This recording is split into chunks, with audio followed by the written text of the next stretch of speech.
What's up? Welcome to another episode of Beyond the Gym Floor. Totally not what we planned to talk about today, but turned into a really good episode. So a lot of PTs at the moment have been talking to us about wanting to put on clients both face-to-face and online and needing to do it a little bit urgently. So we unpacked what strategies we would use if we had to put on 5 clients next week, for example. Then that sort of steamrolled into what we should be doing ongoing and how we make business decisions in terms of investment versus return and how things aren't always one-to-one, particularly in the online. Or once you step out of that make phone call, get client kind of environment in the gym, if you want to go beyond that, a hard lesson to learn is that just doesn't happen one-to-one anymore. So great episode, really valuable. Jess has just walked into the door, but she's not on today. So you have to stay and listen to the next episode that's going to be a secret release date. Yeah, whenever it comes out. Yeah. All right. Don't forget, go check out the website, stcfit.com. Our Value Compass free resource is still on there. You can check out Standout PT, which is our signature upskilling program on all things personal training, business, hard skills, and just fucking community, hanging out with other PTs that want to be fucking awesome too. Check that out and enjoy the episode. Didn't know cordial was on an option. Was that the secret menu? I just saw it in the fridge and just decided to make my own. Yeah, secret menu. Selfishly. I like it. Yeah. Well, yeah. Would have offered you one if I was a nice person, but I'm not. Low in conscientiousness. Mm-hmm. Is that the... It was more everything's situational, and at the time it was just water, and then I made the decision to make it. Yeah. I get it. Yeah. Do you sometimes make food and then sit down to eat and realize that you haven't even asked Steph? Look, if she would like anything? I do it a lot. I eat that often that most of the time I know she's not hungry. Yeah. So we don't really even have a conversation about it now. Mm. It's just at certain times of the day, I will ask her because I know it's like her feeding time. Yeah. If it's outside of those normal feeding times, I don't. Yeah. So it's like 9 a.m., 11 a.m., 3 a.m., 3 p.m. Yeah. Like she won't eat in those times. Yeah, okay. Where if it's like midday. Yeah. Or like 4 o'clock. Yeah. Or 6 to 7. Yeah. That's her feeding times. So we only eat together at dinner. Same. But we're in the house together all day. Yeah. So I'll often come out and just make my own lunch or make my own snack or whatever and then sit down and be like, did you want some of this? She'd be like, yeah. Fuck. Shit, we would never have that problem because her and I eat totally differently. Yeah. Never. Like even on the weekends, like we eat totally different lunch. Yep. Like even if we had a toasty, like it's totally different flavor. Like everything's different. So I don't know if this happens to you guys as well because I know Steph's palate is very similar. Do you ever get the wait staff give the meals backwards? There's been a few times where Steph's ordered a meal that if you were the waiter, you would assume it's me. Yeah. It's mine. Bro. Yeah. Every fucking time we go anywhere, yeah, we have to swap the plates. The breakfast, because we eat out for breakfast probably the most. Yeah, same. Steph has an order and it's never on the menu. So it's always, you have to add it. Build it, yeah. So it's always scrambled eggs with bacon, feta, mushroom, something hash browns, whatever. Mm-hmm. So it comes out massive because they put the sides on, and then I get a meal off the menu, which is always notoriously smaller because they haven't just compartmentalized the meal. Yeah. So when the waiter drops it on the table, they're just looking at the size of the plates and looking at the size of the people, and then they just go, "Here you go." And then it's like we just do the swap and they leave. The most recent one we did, we got arancini balls and popcorn chicken. We didn't know that they both came with chips. So they came out in baskets with chips. Oh, really? Super cheap too. That's an interesting combo. Yeah, especially the arancini was a bit weird. With chips. Yeah. I mean, I'm not going to knock it. It sounds pretty awesome. Yeah. And I got a acai bowl. So the waitresses come out of all, and Dad was there and both Amy's parents were there. And it was of all the people on this table, there's woman with child, clearly her mother. And it's the acai bowl's going to one of the women. Oh, yeah. And I was like... And it's probably going for the younger one. I will have that, thanks. But all the time. Breakfast is the same because I'll get, either a bowl or a muesli or even like smashed avo or something's pretty standard for me. And she's like, bacon, add chorizo, everything. Steph orders a steak at dinner if it's not Italian.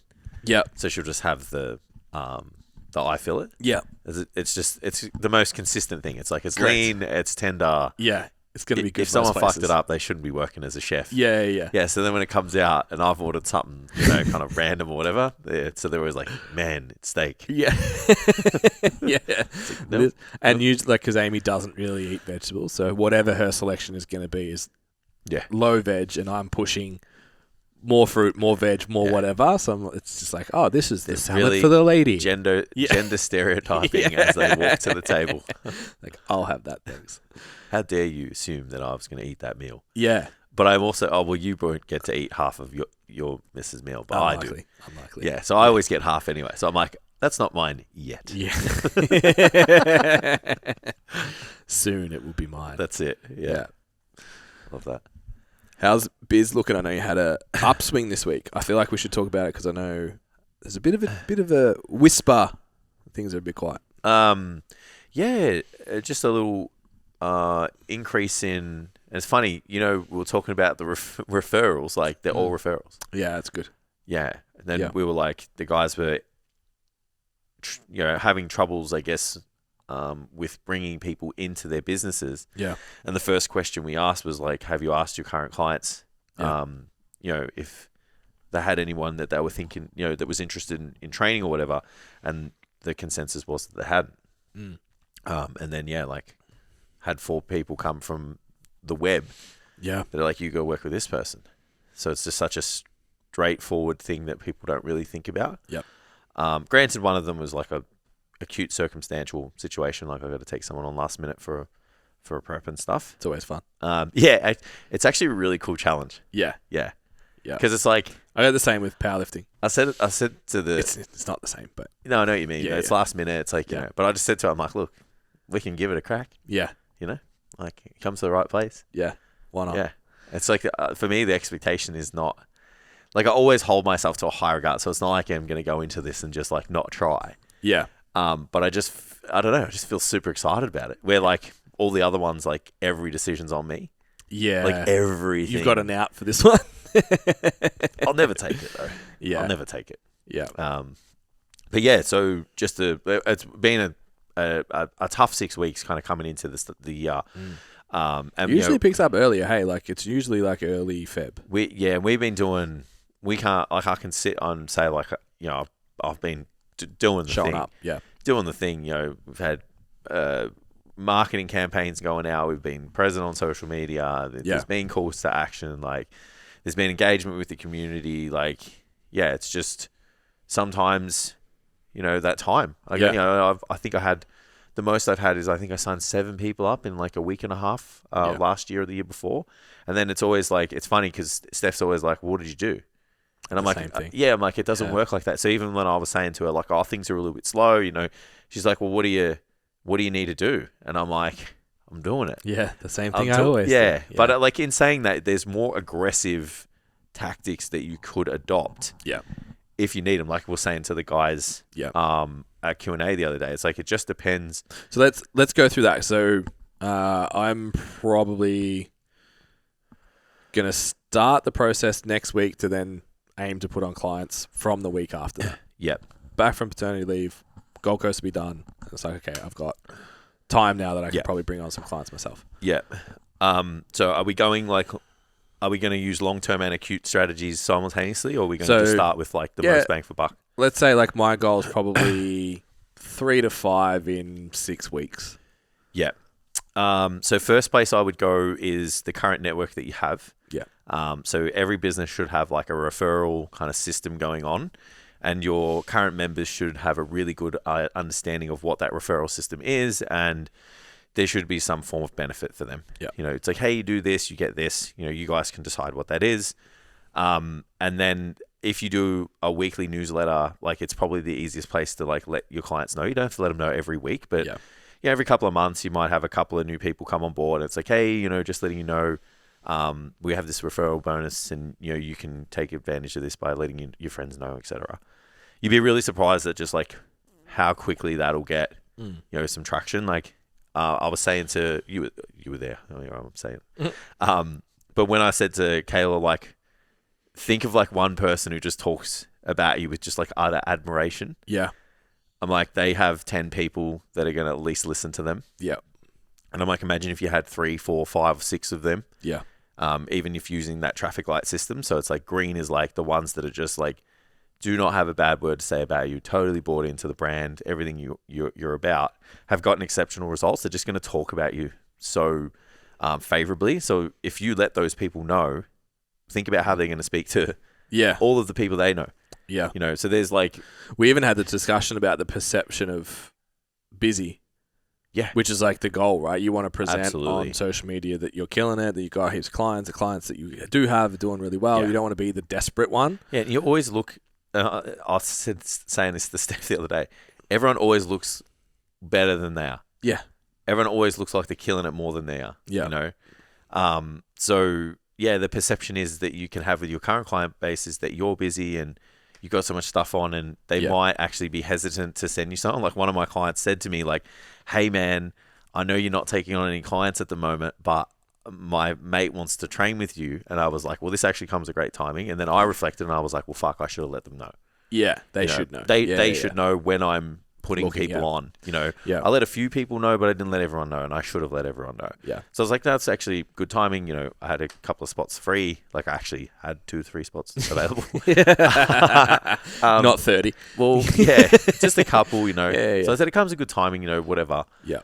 So there's an example of just like their process, their mindset towards like my life and, how I am busy, and they don't want to encroach on me by, sending you a client. Like they literally think that way. So I think getting into their minds and just letting you know. And I know there's friction with the thought that if you ask your clients for business, like you don't have, like you're not busy. You look, unsuccessful. Yeah. You kind of don't look like, you look unsuccessful. It's not like your current clients don't care. It's not like that at all. Perception from the outside, if you seem desperate, if you always have 3 spots available. Yeah. People and if you're see always that. asking. But if you're a current client, yeah, they want to help you. Absolutely. And that's not a thing. Yeah, so your current clients are definitely the hottest kind of network to go with. Yeah. Second, very close is your old network of clients that you used to train. You never want to close the door. Like we always want to keep those channels of communication open. So you always want to be trying to keep that channel open, so that you can sit there and be like, hey, how's it going? How you going with everything? Do you need help with anything at the moment, or like just whatever you do to engage that conversation? You would be amazed at the amount of people, like Ben and I have said so many times, where they say, I've been meaning to contact you. Yeah. So you've just like removed the friction. There's not enough for them to, kind of go and make that first leap. Or sometimes they just don't feel comfortable, like coming back, they've left and... Yeah. Or it's like just into contemplation phase. Absolutely. And this comes at perfect timing. It's like, I'm thinking I'm out of shape. I'm thinking I've been in better shape than this before. I'm thinking I'm not totally happy. And even whether they've actually thought to message you or not, it's a really easy way. They see your name and they're like, yeah, you know what? It's probably the right time. Yeah. Yeah, absolutely. And then the lead in with that is like, oh, I've been meaning to message you. It's like, have you? But cool. Yeah. Yeah. Either way, it's just like, sweet, let's fucking go. Yeah, I agree. Yeah. And you don't even have to I think the biggest friction there is like you don't want to sell to them. No. And half the time you don't need to. You're just like, hey, how are you? Yeah, absolutely. You don't have to. A lot of the time you'll get some buy-in. Yeah, it should always be one of those like kind of check-ins of like, hey, how's it going? Yeah. How's everything? How's the training going? Are you happy with your results? Like, you should never hit them with the like, hey, let's go do a session now straight away type thing. I like the so with the ones that I worked for a long time with and had a good relationship with and everything went really well, I'm quite happy to be like, hey, when are you coming back? Yeah. Like, you know what I mean? Because you have that relationship. Absolutely. And then the ones that were like a bit fringe, or a lot of the time for me, if I have drop-offs, it's like life got in the way somehow. Yeah. And they weren't able to execute. If they lasted more than the 12 weeks, after that, something usually happens. Yeah, agreed. They can't be committed to their training. They're not checking in, and just like sort of fell apart a little bit. Yeah, agreed. And like, I'm really honest with him. I'm just like, I feel like we didn't get a good run at it. Yeah. Okay, we just didn't get. Yeah. The ball just never got rolling. Yeah, I do have spots. There's if more you're here. Interested. Yeah, like, we can make this work. Yeah. I'd like to try again. Agreed. But again, it's not salesy. It's not weird. It's real. It's like any client that I've worked with that we weren't able to really figure it out. Yeah. I'd love to work with them again. Absolutely. The next one from there would be getting like your current, like I even reckon you could probably go here first, and even just like having your current clients like even pick up a few more sessions. Like like I was real good at that. Like I was so good at being able to upsell my current level clients when I was coaching them face to face, especially. You can't obviously like upsell like online coaching. You know, it's like, hey, do a call. 2 online. Let's do 2 check-ins a week. Like, let's do 2 programs. Like, but yeah, if you're a face to face coach, like getting an extra session was easy, I think. Yeah. Sometimes I'd just be like, hey, I've got a spot free. Like, do you want that? Yeah. And then they would do it, and I'm like, hey, like, this spot is available to you if you want it. It'd be great for us to do 2 sessions a week for a little while, work on this, work on that, work toward this holiday, whatever. Yeah. The amount of people that were like, you know what, that's a great idea. I think if you're a face-to-face coach as well, it's important to understand the smallest amount of friction can derail something that could be a great outcome. So we use the clothing as an example all the time. So when we used to do merch runs, when we all had face-to-face clients, we used to walk in the door and say, Jace, we're doing clothing. What would you like? Yeah. And we would take the order and then just add it to their direct debit. Yeah. And we would sell 90% of our clients would buy clothing. Yeah, yeah. Substantial orders too. Yeah. Yeah. And now it's online. We have well more clients. Yeah. We have well more podcast listeners. We have well more. We have even more merch options. People that say, I want. And then it's like, on the story every 2 days for a fortnight, they get a message, they get a reminder, they get another reminder, order before they get this an time. email. We even order 3 days after the day that we say order. And then you get fucking a week later, it's like, do you have any jumpers? Like, yeah, last week, like when I messaged you and said, like, it's just literally clicking to go to the store is too much friction. So in that scenario, because I've had it work in the past where I'm like, hey, I've got 6:30 Monday nights just opened up. Does anyone want it? Yeah. In the group. Maybe you're left on radio silence, which is common in group chats. Yeah. When you go into the gym, it's like, oh, Jace, I posted about that 6:30 session. Like, I thought that might be something that you'd be keen in adding an extra session a week. I'm good for now. Sweet. Next client. Bang. Same question. It's like that session's going to get filled. Agreed. But I think most people would just post it in the group and go, oh, no one's interested. Yeah, and just never talk about it ever again. Yeah. Or they'd be too scared to just ask them. It's like, the likelihood of someone increasing what they currently invest in you with your services is exponentially higher than bringing a new person in. Correct. Yeah. So that's so much less work for you. Yeah, absolutely. Yeah. It's how you communicate it. Yeah. And it's how much confidence you have with the delivery. Yeah. And if you go with the idea of like working with people, knowing that people would benefit from it. So you're not like, I was never just going like, I need this person to fill this slot. I don't care if they'll benefit from it or not. Correct. I was like, hey, like we can do legs. I don't know about you. If I saw someone once a week, it was always legs. Yeah. So then if you had something else, you could never get it done. Yeah. So I'm like, oh, this is a tremendous opportunity for us to like hit that leg day and work on this. And then we can spend this time like working on your upper body stuff. You've already spoken about how you need help with this, and this. Like, you're showing them as a specialist, like, hey, this extra session is going to benefit you, right? Yeah. No different to if you're learning an instrument and you're like, hey man, like 1 guitar lesson's not as good as 2. Like, let's learn.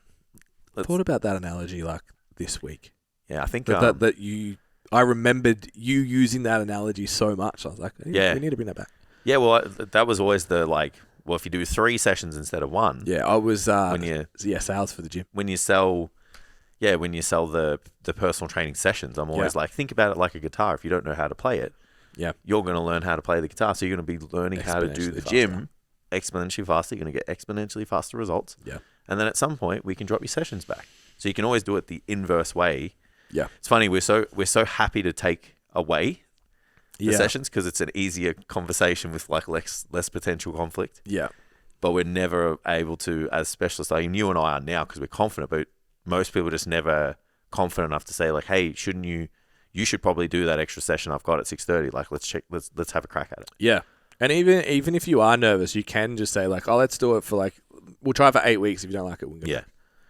Yeah, absolutely. Yeah, because in the hit rate of them, they're not going to leave. Yeah. They might go back to one session in the same spot. They're never going to go, I'm fucking done with this person. They tried because you made me do 2 sessions a week. Like, fuck. Yeah, even just saying, like, you try it for a bit, see if you like it. Yeah. So they would be the most immediate ones. Obviously, like, if you're at a gym that can get access to a member base, hitting the phones, and getting phone calls and speaking to the member base is I actually reckon you would do all of the things that I just said, because they're just like easy messages, throwaway things that you can do straight away. Yeah, but that's done in the first day. Agreed. It's done in the first hour, you know, and then it's like, get that list if you can, and get on the phones, you know. Speaking of people who like haven't been to the gym in a little bit, maybe it's their birthday, maybe there's some promo in the gym where they're giving away sessions for free. Yeah. Doing anything like that the gym offers that allows you to participate in it in order to speak to people and to get in front of them. So it's like, hey, we're doing this for this month. We want to offer you this. When would you like to come in type thing? And then it's just like, sure, what's the goal? What are they struggling with? Why have they not canceled their gym membership? They literally have a goal that they want and they didn't achieve it. Show them that you can get it, create value, and get them to work with you. Quick break in the episode, guys. I just want to ask you one question. Are you running a business or are you working a job? Running a business means thinking like a business owner, having systems that do all the grindy work for you, a service that's guaranteed to get your clients results, social media and referrals that are driving business to you, and getting leads that you always close. If instead you feel like you're lost, you're stuck, you're at the mercy of your clients, you're just working another job. If that's you, you need to check out Standout PT. It's our signature education program, a 26-week online course designed to take you from working a job to actually running a business. The average coach that goes through Standout PT and completes all the modules gets a 300% increase in revenue inside their business. We have weekly workshops, weekly Q&As, and over 30 units for you to go through, all with text and video to make sure you're totally covered for everything you need in your business. Just head to stcfit.com, navigate to the Standout PT page, and book yourself a free, no obligation discovery call and see if Standout PT is right for you. Back to the show. Online don't have a call list. What do you do? Online is a totally different beast. Yep. I think outside of the engagement stuff that I said about, like, kind of with your clients, you need to find ways to have conversations with people about their training. It's like, it's a little bit more of a slow burn with your online audience. Like, so that's why you should always be trying to, like, you should always everywhere kind of be nurturing, your prospects and your audience, like just engaging in conversation, having good chats and stuff. And then, if you do need it, like I do have the confidence now to just like propose to people. It's just like, hey, I've been watching you train for a while. You've been speaking about this and that. I know I can help you with this. Like, why don't we start now? Let's jump on board with a call and stuff. So again, just working on that traffic light system of your like potential leads. Yeah. Just use the ones that are like green. You have the most confidence in just like saying, hey, like, I think we should do this. Like you said, like the when you coming back thing. Yeah. It's like, when are we doing this? Like, I think that's tremendously valuable. Strategies you can get to get more conversations and traction. I think something like a giveaway is really easy. Yeah. And it's such a minimal investment in terms of time and effort for you as the business to just go like, hey guys, we're doing a giveaway. This is the competition. You can win a 12-week coaching package with me, 2 sessions a week or whatever you wanted to do. Yep. Especially, this is for an online coach. So you could even do an online coaching package. Yeah. And then it's like, here's how to enter, etc. You have, how many people will enter that? Like 20, 30, 40, 50, like who knows? So now you have however many people enter that competition, they all want something. Yeah, they've all shown that they want to work with you. Yeah, absolutely. I would buy your product. Well, I would use your product. I am interested enough. I trust you enough to work with you. Yeah. So the only friction right now is the financial willingness to hand over money, and that's it. Agreed. So I think that's a huge one, and I think people miss how. So I actually did something a little bit different when I went to the wave loading. I posted that I was going to put it on the app. And I was like, who would want to actually do like a train with me program? And I was like, I feel like such a wanker saying this. Like, come and do my program and train along with me. But I was like, fuck it. It's a good neutral program. It's not hyper specific. Yeah. Everyone can kind of do it. Absolutely. Change it to however you need to. I got 2 clients just from asking who would want to do my program. Yep. And just message them being like, really? Like, what's going, like, what, where are you at? Yep. And then them being like, yeah, doing your program's dumb. Like, I need to check in. I need support. I need more specific. It's like, yeah, let's just fucking do coaching. Yeah. Like, that was the pre-contemplation. Didn't really know what they needed action. Didn't know what kind of action it was. Yeah. And just pull that friction down for them. Yeah. Yeah. And you just threw it out there, and they just had to react really easily and be like, yep, that's me. Yeah. Yeah. Like, one thing I did so easily, and like, I know, granted, there were more eyeballs on the phones, but I did the same thing to build my online business. Like, I put a lot of propositions out there of like, you know, tap this if you wanted to. Are you interested in this? Like, you know, do you have this goal? Do you not have a program? And I just put a poll. Yeah. And if they didn't answer, if they answered in a way that was like they didn't have a program or something, I would just contact them. Yeah. But like, hey man, like, just saw on your poll, like, you didn't have a program. Like, you know, what's going on there? Like, what are your goals in the gym and stuff? You just kind of start chatting. Yeah. And then you're just like, oh, hey, well, you know, if you want a program, you want to work towards these goals, if you're sick and tired of being frustrated with this, it's like, let's jump on a call and I'll take you through like how we can, you know, kind of make this happen. I think another thing that you need to be conscious of is the expectations and standard that you set yourself for all of this stuff. Like, we're saying this like you're going to get 100% hit rate in every person you speak to is going to work. Hell no. If you went to an agency, you're looking at anywhere from 10 to max 50%, more than likely somewhere between 15 and 25% is an agency's claim lead, which means they've actually opted in, not a dry message, lead to sale. Yeah. So if you want, I'm just going to make it easy for math. If you want 15 new clients, you have to send 100. You have to get 100 of those opt-ins. Yeah, and not as many people will see it as an opt. You won't get 100% opt-in to see it. Correct. That could be 50%. So Correct. Then you need to see 200 people need to see it. It could be more than that. It probably is exponentially more than that. Yeah, I think opt-in rate, even on a landing page, an opt-in rate over 5% is really good. 10's phenomenal. So like our benchmark for our landing page is 10%. There you go. For a free thing. Yeah. Absolutely. So if you're looking at online numbers and you're looking at your James Smiths and your all that kind of stuff, like how are they doing it? It's like, well, if they want 100 sales and they've got a 10, 15, say 20% opt-in to sale rate, because they would be pretty efficient with that.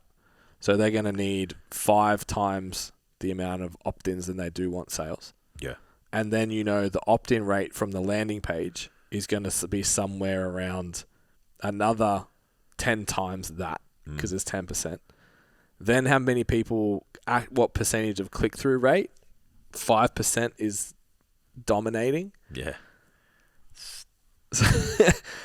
Yeah. That's wild. Yeah. It's like 20 times that. So you're starting with some kind of number. So those guys are running it like, okay, so 10,000 people. And that's why people like, oh, I got a viral reel and it did nothing. And it's like, well, that's even lower. Yeah. Like 10,000 people saw your reel. What percentage of them are actually turned into a follower? What percentage of them are actually interested in everything else you do? The reel, yeah. Not just that one piece of content that was whatever. Yeah, I agree. And then how that trickles down into actual sales. Like, I spoke to someone during the week who's like, her and her friend do really similar content. They actually create it together often and post almost the same stuff quite often. And she had a viral thing just fucking take off. Her friend did. Crazy amount of followers.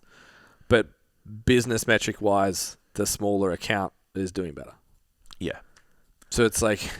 Yeah, what do you want to quantify? Like, what numbers do you want to work with? Do you want to work with the ones that kind of cure the dopamine hit, or the ones that kind of help with the business growth? Yeah, and put money in your pocket. Yeah, which is like it's hard because, and I know I'm sure people would look at us and be like, yeah, like 5,000. All the pages kind of have that 4 to 5K. Yeah. Why don't you have 10, 50? Yeah. How are you going to teach me? It's like, well, we've run 7-figure businesses on 4,000 followers. Yeah. Like, yeah, I remember I was at the gym once and someone asked me like how many followers I had, and I said, I don't give a fuck. I said, I've run a multi 6-figure business for fucking ages, and I said, and I've made well over 100K for as far as I can know. Yeah. I didn't realize this dude had like 100-something thousand followers. And just the way he responded. Yeah. It was just like, oh, okay. All right. Yeah. And I was like, just so relaxed when I said it and just like, and walked away. And I was like, well, it's just kind of true. Like you can have a micro influence and a good kind of strong community. Yeah. That's why I don't think it's that important. Like there's people that probably have less followers than us that engage more too. Agreed. Yeah. 100%. We work with them all the time. Yeah. Accounts where it's just every post is just comments and whatever. And it's like, that's really what is going to long-term kind of drive traffic to your business and stuff. We have people come through Standout. It's like, I open up their Instagram, they have 500 followers. Cool. I'm like, how many online clients you got? Like, like 25, 30. Like, oh, damn. Like, look at you. Absolutely. Where most people be like, I need to have 10,000 followers to have and there'd be accounts that are like 10, 20, 30. I even reckon there's ones in the hundreds. Bigger. Yeah, they have no clients. They have no, they're not making a full-time wage off online coaching. Yeah. Like, they're definitely not. Yeah. And a lot of this is the difference. It's understanding, it's funny. It's really easy to start playing the social media game and forget what you're actually doing. Yeah. Why are you actually on social media? Because it's so addictive. Yeah. And like, I used to say early Instagram days, like if I didn't have a business, I wouldn't have social media. Like I wouldn't use Instagram. Now, I use it a lot. And you start to get into this trap of like, I'm in the Instagram vortex and I'm playing the Instagram game, not the business game. Yeah. It's like, well, what's the business game? Yeah. Post stuff that people interact with, start a communication. That communication becomes a conversation about a consult. You have a consult, you make money. Absolutely. Yeah. And obviously the other side of that's creating community and meeting people and all that kind of stuff, which is cool. Yeah. But it's people lose sight of why they're there a lot, I think. Absolutely. Yeah. And one thing we didn't touch on is like, if you are wanting online clients, like you got to show up online a lot. Yeah. Like you can't show up just like once every now and then, throw away post and, just like, hey guys, I'm here. Like even just like you can tell the people that need business. Yeah. Because they only show up like every 12 weeks. Yeah. And they only do the calls to action. Yeah. And, there's no resources, nowhere to send people if they're not taking clients on. Yeah. Like if we're not taking clients on, like we're not aggressively like saying, hey, coaching's up, but it's like, get this resource, go here, do this, listen to the podcast. Like there's all this free stuff that we're still, motivated to give people because we're still just passionate coaches that want, to help whoever it is that we work with. And I've literally just done that. It's like leading into... having Elijah was like... Yeah, but your whole like business still did it. Well, that's what I mean. It was like 4 weeks out. I was like, I don't really want... This is it for me. Yeah. Like, I think I took someone on with 2 weeks to go. Yeah. And it was the same. I had 2 people come in that had to change coaches for whatever reason and had planned comps and needed help. Yeah. And I was like, I'm 100% doing that. It sounds fucking awesome. Yeah. So took them on with the caveat like, hey, I'm going to disappear for 2 weeks, 4 weeks is going to be rough, but I'll be here and your programs and stuff will be done. Yeah. Outside of that, I was like, I'm not asking anyone for clients. Even at the start of the episode, I said, like, next week I'm going to start leaning into it for the week after. Yeah. Because I can. The goal has just been relevance. Yeah. I'm still in the gym. Here's my selfie. I'm still making content. Here's my carousel. Yeah. I'm still alive. Here's a picture of me doing dad stuff. Yeah, like it's just still like still active. I still exist, and that's on my page. The business is still pumping. Yeah, the podcast still comes out twice a week. Resources the resources are there. Still there. I still have a free resource in my link. Like it's all still pump. Next couple of weeks, it'll be like, okay, guys, now I'm back. You all know I've been away. Yeah. You all know I haven't taken on any clients. You all know I've been quiet. I'm back. Anyone who's been watching, now's your time. Yeah. So if you are at capacity and you're not searching for business, you have to behave the same way. Yeah, because it's not as much as we would like to provide that turn on, turn off situation. Like it's not that immediate online. It is, and it's unless you're doing paid and it's good. Well, yeah, that's and right. even then. Yeah, and you have to have the budget for that, and the budget's got to be pretty substantial.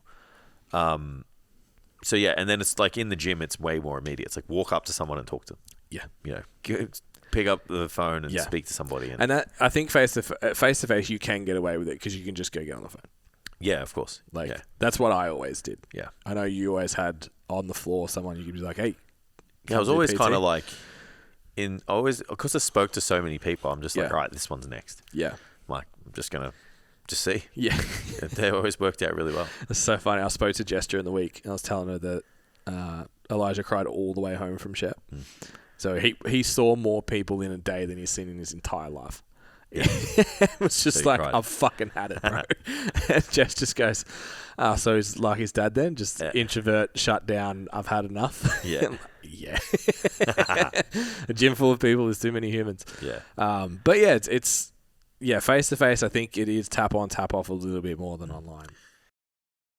Another quick break in the episode because we have a new service for you guys. We know your Instagrams suck. You're not getting the leads you want. You're not getting the engagement you want, even though you're spending hours per week on content. STC's Instagram management service is designed to take the stress out of guessing what you need to put on social media, give you direction, and actually start getting the leads you want and deserve in your business. We can even do the content creation for you. All you need to do is head to the stcfit.com, navigate to Instagram management, book a discovery call, and we can work through what you're doing well, what you need help with, and find a solution for you.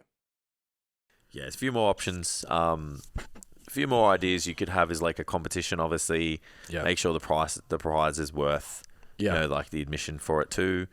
So you could all sit there and kind of put together a prize that's worthy of someone entering, a competition to do whatever it is for a period of time. You can do that inside the gym as well. Like people do challenges and stuff that are, we don't do challenges too often, but we do work towards goals and have events and stuff. So we do our photo shoots and, the lifting days and the charity events. Like you kind of have something similar, just like, it can be a transformation and they get something, whatever. And then you have like an information night. You have all these people come, they sign up. You can do it online. You can have a Zoom, like whatever. Yeah. Every person that enters puts their email in, has their contact details. You have the ability to call that person and sign them up for either whatever program it is that you're doing, or you can upsell them to one-on-one coaching and they get the program at the same time. For free, yeah. I just did exactly that with a trainer from Standout. He's at a stage now where he's kind of reached this threshold that he can't crack. He's done one round of paid and it went really well, face-to-face. Yeah. Small town, just super niche-y to be able to just tap into that. So, but he was like, I got aspirations to open a gym and I got this. I don't really want to just throw money at these ads and them not work and then I'll be stressed and blah, blah, blah. I said, okay, so we need a way to raise the funds for you to do the marketing. Try the marketing. Yeah. And so we were like, okay, so let's run a challenge. And then we called it Not Another Challenge. Yeah, yeah. And designed it with the intent of it's not a bullshit thing. There's experts coming in to present. So he was able to hire a venue, a photographer, 3 STC team members for workshops. So huge value. 8 weeks. I think there's 4 workshops, 3 in-person events. And then at the end, they're doing like a push-pull Metcon, similar to what we're going to run mid-year. Yeah, I know who this is now. Yeah. And I think he ended up, we went around $100-ish for the entry, which is cheap. Absolutely. Paid for all of them and had 28 tickets. Yeah. So he walked away with 6 weeks worth of paid marketing value, cash, that he didn't have to lose. So it doesn't matter. Yeah.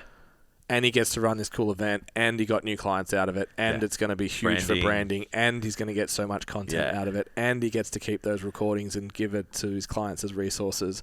Value. And it's fun for him, and he can look at okay, what's it like to providing opportunities for his staff, they're happy, retention's better. Yeah. Clients will be like, there's so much value in this. This is way better. My outcomes are better. They're going to be at events. They're going to be tagged. They're going to be shared. They're going to so much upside to it. Yep. But I think a lot of people just look at it and go, it's work.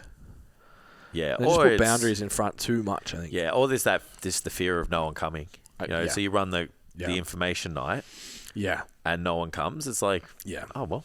Yeah. Like, someone will come eventually. Yeah. Work out why they didn't. Out of that 28, I think like 20 of them were clients. Yeah. Again, the ability to upsell. Yeah. And I think the people that came... So think about it this way, right? Say you run it and only your clients do it. You get every benefit that we just said. Yeah. The content, the shares, the results, the buy-in. Community. All of that. You get it. Then you run an information night and a few people come. In our experience, and it happened in this example, and every time we've ever done it, 50% of the non-clients in the room become clients. Yeah. So you ran an information night and you got 4 people come. And your average client weekly is 110? Yes. For 12 weeks? Yeah. What's that? $1,400? Yeah. So you made $1,400 times 2. Yeah. $2,800 $3,000, for an information night. Yeah. And then you ran the challenge with your clients. That's worst case scenario. Yeah, we've had people coming, but absolutely. Fuck me, well, we've had people in stand out. They're like, I ran the workshop. It was great because I signed up 100% of the people that came. Yeah, it was one. But one person came. Yeah. And then I'm like, how many people registered? Oh, like 10. I'm like, you have their phone number, you have their email. He's like, yep, I'm doing individual because they just couldn't make the time. Yeah. So it's okay. Reflect in the future. Maybe we do a different time. Maybe we pick a different day of the week. Yeah. But at the very least, you did the right thing of being able to contact these people who would not have put their name down to go to that event if they weren't interested in, like we said before with the giveaway, getting something from you and doing something with you. Yeah, I think like a little bit of inside sports. I think this has been useful that like, Jason and Ben have to look for clients sometimes too. Like, and the industry is a bit slow and those I think it's important for people to feel like that because you go on Instagram and everyone looks like they're killing. Yeah, it's just like they just got so many clients and so a little bit inside sports for us. There's times when we're going to workshops interstate where like this is not good. Like we're losing a lot of money on this trip and Dad's sitting on the computer going, boys, what the fuck are we doing spending all this money? Pits and piles, we call it. Yeah, and then you get to the event and there's 3 people in the room you don't know. And for us, like granted it's a different product, but it's like one of those sales pays for the trip. So it's just like that one person that comes into the room. Yeah. It's like, okay, so net we came out positive because we never would have got that sale. Yeah, and if we don't go and you try and use that kind of investment in just like marketing in general, it's like how many relationships are you building? How much impact do you get? How much branding do you get? Like, yeah, it's hard to just go, the ROI is that if we pay for this trip and we go, that we get a return back on the day. Yeah. Like that's not kind of how business works, unfortunately. Can't work like that. Yeah. So the pits and piles explanation's the best. It's like you spend money and put yourself into a pit, but then at some point that return, you get an ROI on that and then it makes you a pile, but you're already in another pit because you've used that money that you've already kind of were supposed to make to do something else and you're trying to, kind of get this thing to compound. Yeah, and you were talking about earlier at the start, like the person that talks to everyone, like having that one person that talks to 10 people. There's a workshop that we did that we were iffy about, that a client came and brought a friend. That friend stayed forever, has done lots and lots of work with us, and referred no less than 4, maybe more, people. There you go.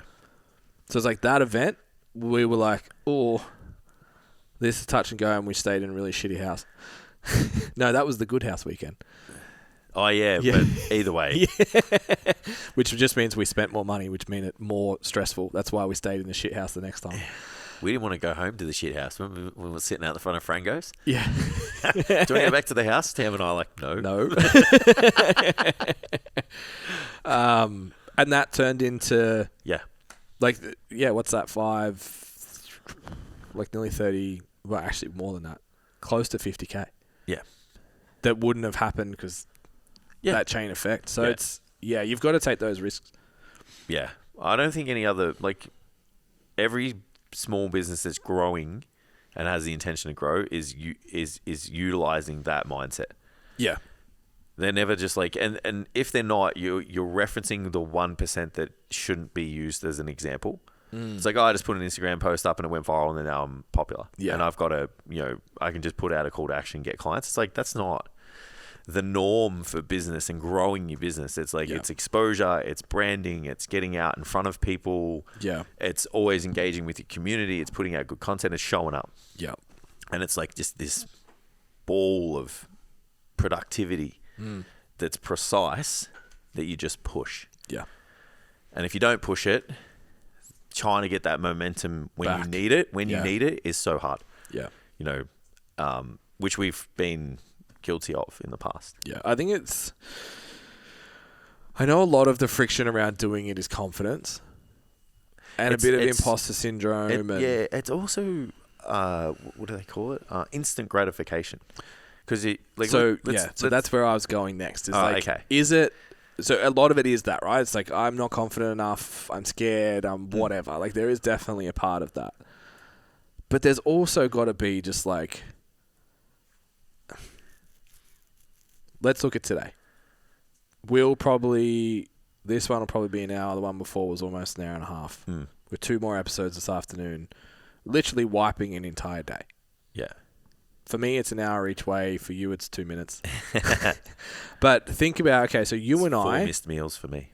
You and I go into a room for 8 hours, and our only purpose is to sell. What happens? Probably get a decent outcome. But we really like this. Yeah. And I really like talking to whoever's listening right now and knowing that it's helping. And knowing that it's making a difference and knowing that we're contributing beyond just that. Yeah. And the workshops are the same. I love the idea of meeting people interstate that say, like, I listen to the podcast, I feel like I know you. That I'm just like, yeah, it's nutty. That is wild. And the relationships and like walking into powerlifting meets and knowing half the room, even though I'm barely involved in powerlifting, I show up and coach my clients and go home. Like, I'm not in the scene. Like, all of those types of things are really, really valuable. So you've got to ask, why are you doing it? Yeah. Like, are you just training people in your gym to train people in your gym is that your job? And that's fine. That's totally okay. And I think it'd be harder to overcome that. Like, I'm scared, I've got imposter syndrome, things are a little more challenging if you're that person. Yeah, I agree. You're going to step out on the limb because the upside's not high enough. The upside's only potential financial gain. Yeah, of course. Then it's like, well, I'll just do something else. Yeah. Yeah, definitely. Like, there's probably a better way to use my time. Money. Yeah. But if I actually want to build community, engage with people, build a brand that long term, it's funny, I had a conversation with someone we met at the James Smith workshop.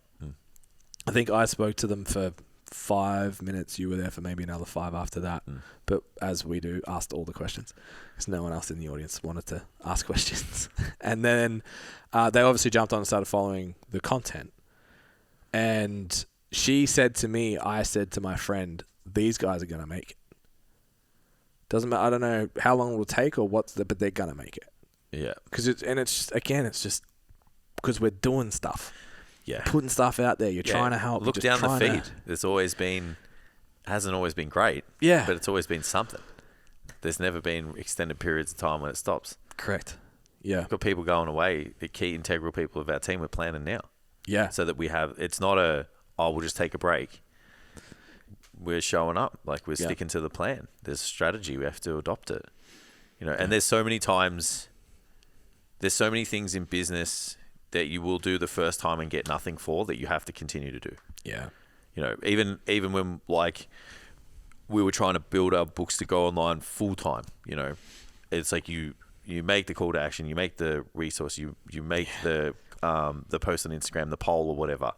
Sometimes you get nothing. Yeah. Sometimes you get radio silence. Like, you spend this time, you make this guide and you do all this stuff, and it's like 5 people download it. Yeah.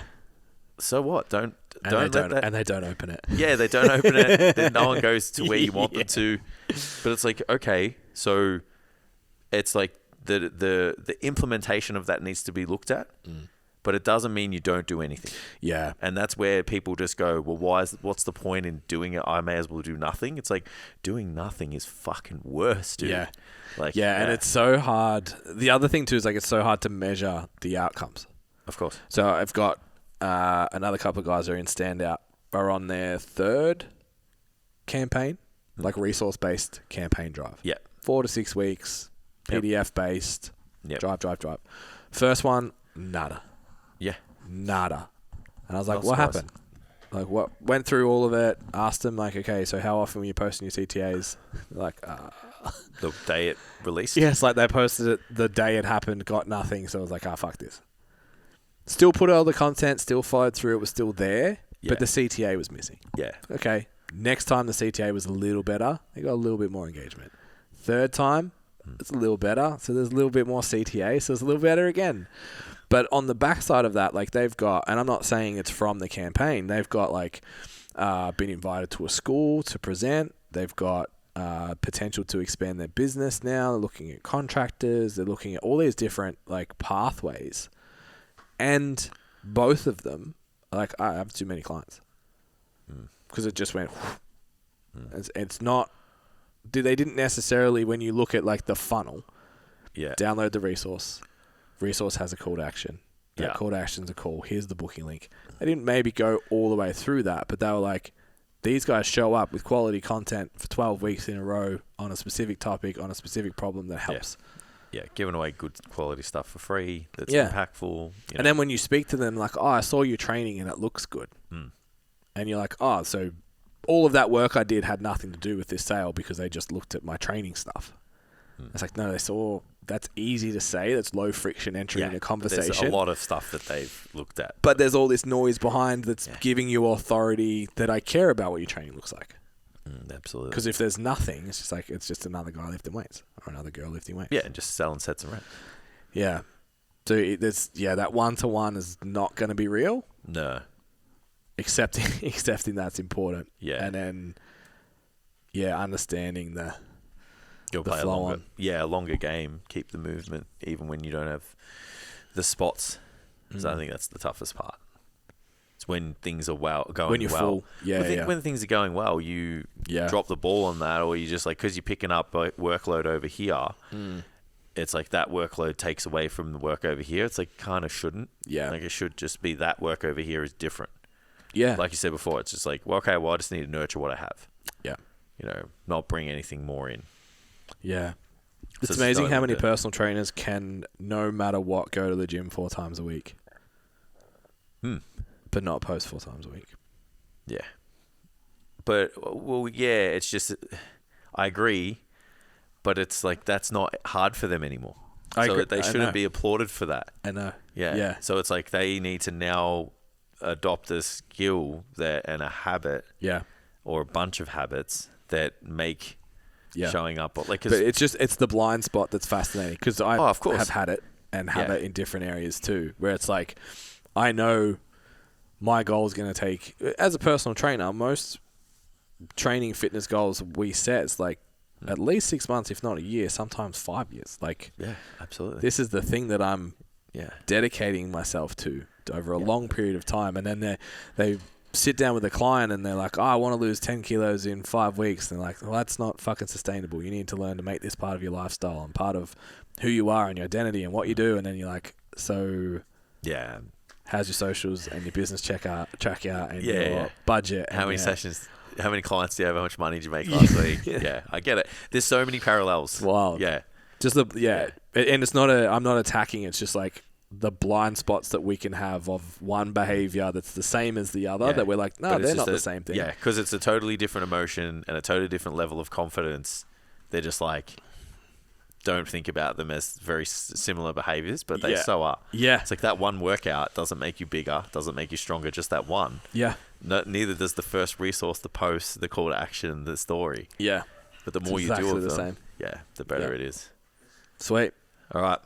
That was it. That was totally not even at all what I was going to talk about today. We've got one in whatsoever, so it's going in my notes. I've been doing great hijacking your episodes lately. Nailed it. That's good. It's really helpful. I'm not going to lie.